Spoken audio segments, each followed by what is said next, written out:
Srikalahasti MLA Bojjala Sudheer Reddy విలేకరుల సమావేశం నిర్వహించారు. ఈ సమావేశంలో ఎమ్మెల్యే బొజ్జల సుధీర్ రెడ్డి మాట్లాడుతూ, నిన్న శ్రీకాళహస్తిలోని తొట్టెంబేడు కార్యాలయం వద్ద ఐసీడీఎస్ కార్యాలయం వద్ద జరిగిన 8వ రాష్ట్రీయ పోషణ్ మహాసభలో పాల్గొనడానికి వెళ్లిన తనను అటవీశాఖ అధికారి ఆహ్వానించడంతో అతని కార్యాలయం వద్దకు వెళ్లానని, అయితే ఓ ప్రముఖ పత్రికలో తాను అటవీశాఖ కార్యాలయం నందు హల్చల్ చేసి ఓ గ్రామానికి చెందిన రైతులకు పట్టాలు ఇప్పించాను అంటూ అసత్యపు కథనాలు రావడంపై ఆగ్రహం వ్యక్తం చేశారు. పత్రిక సోదరులు నిజానిజాలు తెలుసుకుని కథనాలు రాయాలని ఆయన పత్రికా విలేకరులను కోరారు.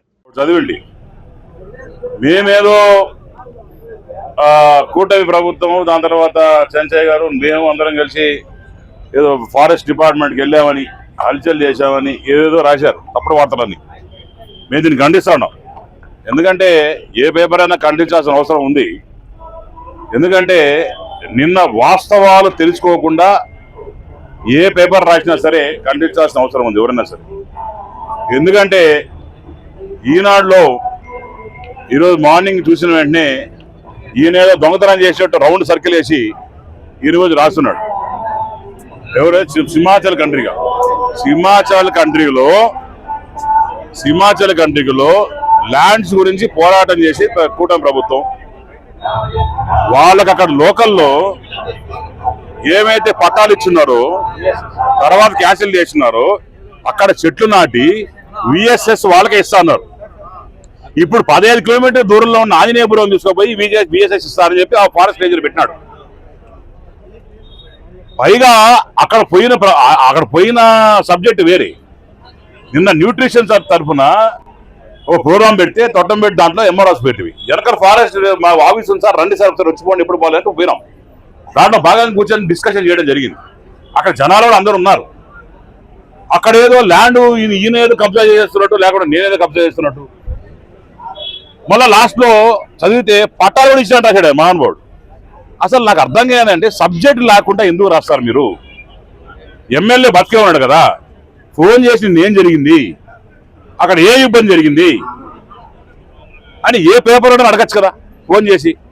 మేము ఫోన్లు ఎత్తాం కదా, పోనీ మీ సోర్సెస్ ఎవరైనా చెప్పారో అది కరెక్టా కాదని అనుకోవచ్చు కదా. ఆ ల్యాండ్స్ అన్ని ఏదో మేము కబ్జా చేస్తున్నట్టు. అయ్యా మహానుభావ ఎవరు రాసిన పేరు అది? ఈనాడులో ఎవరు రాశారు అది? అతని పేరు ఏదో మాకు తెలియదు.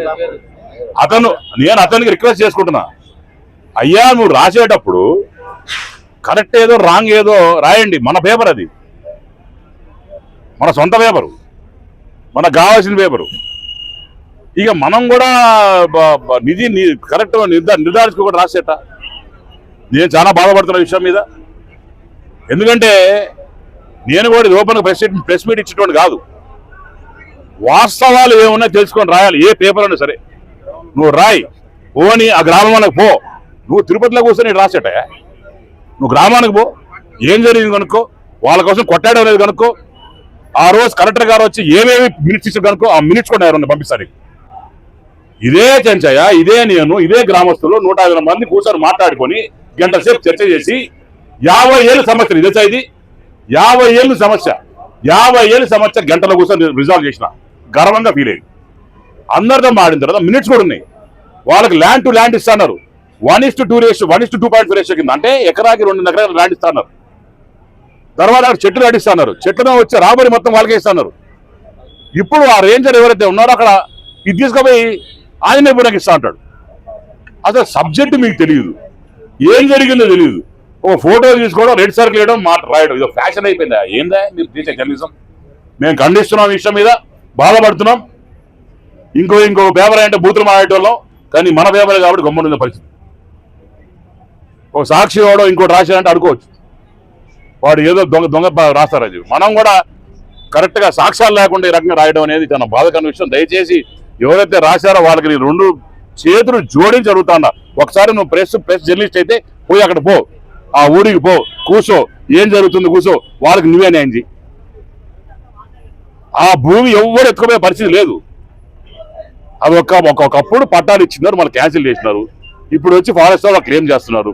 ఆడ చెట్టు నాటాలా, చెట్లు నాటిన విఎస్ఎస్ డబ్బులు వచ్చినప్పుడు ఆ చెట్లు వచ్చి రాబడి 50-50 70-30 కింద గవర్నమెంట్కి ఆడున్న రైతులకు ఇస్తారు.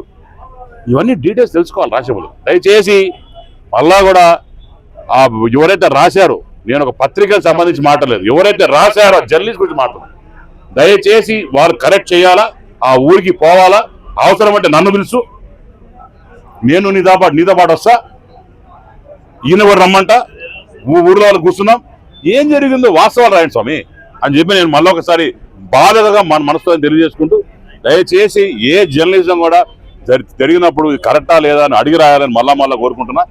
ఇది కూడా ఒక కాంట్రవర్సీ అవుతుంది అది తెలుసు, కానీ దేశం అంతా తెలిసేటట్టు రాసేసి అయ్యో సారీ అంటే కాదు, మేము కూడా చెప్పుకోవాలి మా బాధ.